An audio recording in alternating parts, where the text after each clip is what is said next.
Hi, MikeRatner.com, Mike'sMastermind.com, which is my pseudo-philosophy podcast link, Mike'sMastermind.com, where I talk about some ideas and occasionally I get some interesting feedback just for the consideration of the ideas that I'm presenting. And I appreciate it because I'm kind of out here in no man's land in the middle of Wisconsin because I got my two girls I'm watching over. They're at school right now. Spring break is over. And man, we're already in April 2023. So, yeah, start a second quarter for you. Great. Otherwise, let's kind of talk about something that I'm calling the correspondence coherence. Now, I just funnily, because I'm writing different things at the same time, doing research on the ego, which is where I go in my imagination. We all do. It's the naming of the selfie of the mind, which nobody interestingly has done before, other than saying the self, thinking about the self. I'm calling it the ego, and you can find more about that at igoism.com, igoism.com. And again, a quick purview of my different ideas can be found at grandtourideas.com. So who am I? I'm kind of this ontological thinker named Mike Ratner, also known in different dimensions in the motivational seminar world as Mike Rich, old radio days as Commander Rat. Yeah, you can find some links somewhere to some of those old shows. And in the tribal land, the Grey Wolf. Shout out to Happy Face and Dr. Dave and the tribe in Hawaii. So, Iron Shirt and McKenna. Hey, so this is for you guys because this is going to take us to that deeper level. So, if you've been following things along, we've been talking about the Welt Slosh. So, in this dimension, I'm not sure I have a name other than Mike Randner, the ontological explorer of quality of being. And Weltschloss was adopted from a longer German word, and there are some very long German words in the land of philosophy. In the German philosophy language, you can add on to words and make them very long, almost like a half page long for one word. This word's not that long, but it's pretty long. It's called Erschlossenheit. Erschlossenheit. And I ain't going to spell it. But the idea of Erschlossenheit is this is a very deep concept, and there's no comparable words in English. That's why I'm adapting these. We find ourselves in a world, and as we are dwelling in it, which is my new word of Weltschloss, but taken from Erschlossenheit, the distinction is Erschlossenheit is the revealing of things, coming into knowingness. That's really pretty interesting, right? And as things are revealed. So the Weltschloss is world dwelling. So I'm just taking the idea that we are in a world and we're talking about an ontological world. So we're talking philosophy, the way of the world we're in. So for some, it could be situational analysis, what's happening around them and how they're configuring their life. Uh, and we go deep into this realm of exploring what is the world slash. And my last talk was called Three Dimensions of Human Space, where I incorporate the world slash sort of like the sandwich in between the larger metasphere of what's called the MEST. And again, you can find these ideas at grandtourideas.com. But the MEST, and I use a lot of acronyms, to make them formulaic, and you can remember them as devices.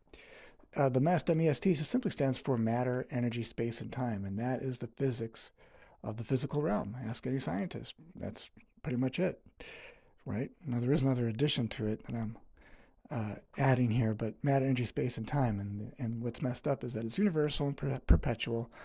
And the I aspect sometimes gets misconstrued, or you could say disoriented. And I'm really put a lot of study into trying to stop dis so people can awaken from the disorientation and get into this, what we're going to talk about now, the corresponding coherence. But the world sloshing, getting this dimension, the sandwich between the MEST and the metasphere, which is really more the vibe between us and the more immediacy aspect, is to have an understanding in the world slash that we are in a world of our creation, at least interpretation. And yes, from Heidegger, the philosopher Heidegger's perspective, we may have been thrown into it if you adapt his thinking. But yet, here we are. So the idea of the slosh, which is the structure, the building into what we have, but maybe an addition of adding on, is the quality of existence I'm talking about is dwelling. How are we dwelling? How are we being in the here and now? And if I were to name, quote unquote, my philosophy, I would call it ultra beingness because it is the science of being all that you can be, the best you can be, similar to studies of flow or self-actualization, or reaching states of enlightenment. So what would this be? I'm very deep and big into Gedenkens, which is the German word for thought experiments. So the idea here is to imagine this realm of the Welt slash, which we are already in, and is to start thinking about things that correspond into our daily existence, and then the slash, which is our dwelling into this existence. How are we being in this world? So these things are, sort of deep considerations for contemplation or meditation, a thought process. So here's the Gedenken. So assuming that there is some correspondence and distinction in this realm, there's going to be a coherence. So let's explain the two words in case you're not familiar with it. So corresponding is simply what we can be relating to, but there is a correspondence too. Sort of like in the old days where you might write letters to each other. So you send a letter and get a response. Now we can do that with emails and texting and with Morse code. The idea is that we have some kind of correspondence, and the quality of which is where my interest is in tanking, in gedenking, and diving deep down the rabbit hole we go.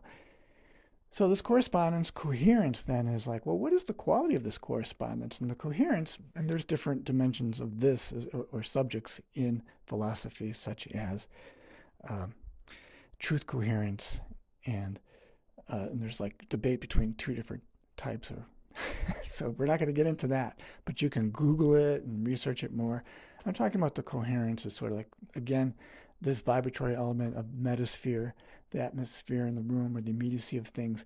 So how I'm corresponding to it and relating to it, and then there's a coherence factor that is within what I talk about in the Welt slash philosophy, the GEMS, which is another acronym for what's given to us and how we relate to it. And that could be our circumstances and just how things are defined for us and what attributes and resources, characters and traits are sort of we're endowed with, or you're endowed with, that you're able to express, and that's what you're given. And then the E in the GEMS is this environs, like sort of like adapt words, the idea that it is the environment, but it's sort of an energetic correspondence here and how we're relating to it, utilizing what's given, and then what's given to us in a correspondence back and forth is affecting that environment. And the environment is sort of like, I guess I picture it in my mind if you think about the rods that go into a nuclear reactor. So these things are sort of keeping a semblance of preventing overreaction. And yet they could be stimulating it at the same time. Cause and effect. We have our milieu. So the milieu is sort of, again, what we're born into. And these could be situations. If you love sociology, you're definitely going to dig reading about milieu. It's just whether it's what you're occupied with, and that's dealing with your circumstances on a scale in which you're having to meet these responsibilities and live within this realm. So it's situations, conditions that then create the settings, GEMS, givens, environs, milieu, and the setting that we're in. So if we're to have mastery, sort of a foundational grounding to things, so one could sort of have lofty ideas, but at the same time is able to be responsive in its, you could say, best, highest demeanor, unflawed. There's sort of a characteristic here of one's ability and willingness to mess up. I was going to use the F word, but you get what I mean. Because that's how you're going to learn. And sometimes we just crash against the wall and you have the worst thing. And maybe whether it's a debt owed to someone or a situation in which you need to make up or repair, it can be quite devastating. At the same time, you learn to pick up the pieces. And all through history and the hero's journey, and whether it's mythology or so forth, we have the idea that we learn from our lessons, and then we're sort of on this journey again to sort of either reclaim or now not fall off the mountain this time and make it to the pinnacle peak.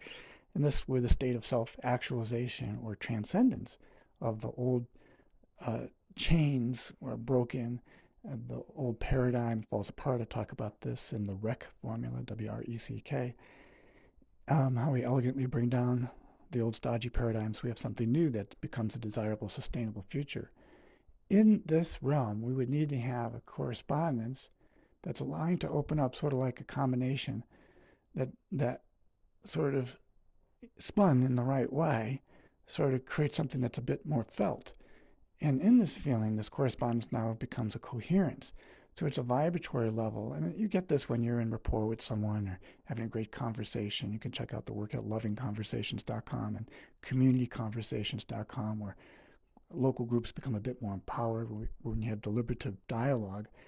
And within this metasphere that I'm talking about, something's created that is, you could say, defined as a correspondence. And in this correspondence, people are relating to each other and they're talking, they're really kind of into it, they're in state. You have a coherence. And this coherence would then be a vibratory level that you could say maybe perhaps could be measured, and we would have some data on this. But the idea here, as being social scientists, as which we are, and why I'm talking about this, because verbally making this a digital journal, but I'm also doing research, getting to my Gedenken, my thought experiments, is that in this correspondence and in this coherence, there is a knowingness. What is this knowingness? Now, sometimes, number one, it can be hard to define because you could say it's a sense that is felt. And felt in my world is a fabric of things. It's because we can relate to it and we can knit and expand and make something very delightful, like a scarf. No. So the idea here basically is in this correspondence, we're having something that is delightful. And in this coherence, something is kind of known. Now, whether it can be expressed or even put into words, that's another thing, because sometimes it's just a shared sense of things. Like there's an immediacy and perhaps an intimacy that is felt. And it can be expressed in certain ways through the eyes or through something that might be more sensually expressed, right, if you're in a relationship. But particularly, though, if we contemplate the world being in the Weltslosh and how we're dwelling, there would be some kind of correspondence and coherence to what it is. Now, whether this fabric of life equates to your philosophy, a spiritual experience, your religion, a tradition, or something new that, again, might be unknown but worth exploring, we are now taking on this opportunity. And yes, it's a Gedenken, a thought experiment. It's a contemplative thing. For some, it could be a spiritual adventure. So as we are sort of centered in this, and this could be a vestibular sense, which means in your gut if you put your hand on your stomach. And by the way, it's always good to check in on one's posture if one wants to be in state.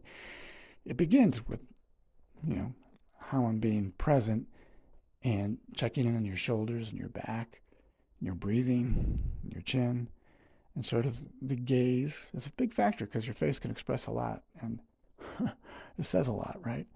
So you could shake it off a little bit, take a moment and go, okay, what and who in, say, your mind and my mind, am I corresponding with? And it's a great question. Now, for some, there's a real experience happening and they're working out something or they're working out something.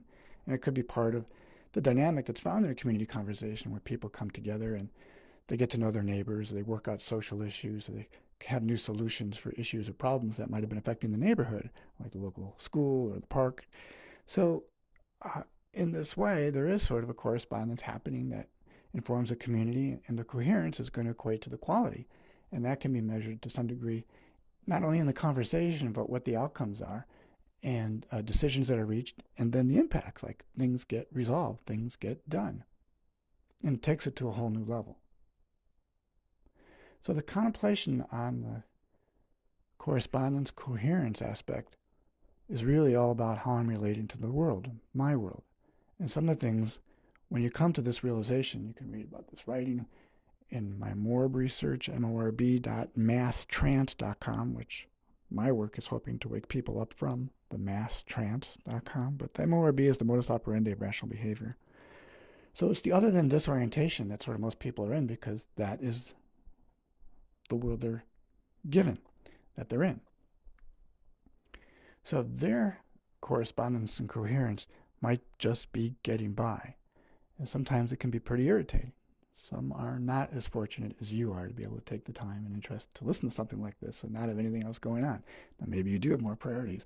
I appreciate that you're listening and we're attuned to something, because as it can go deep, the goal is to have this awakening so we're less in the mass trance and more into this ultra beingness, which is the name of the philosophy.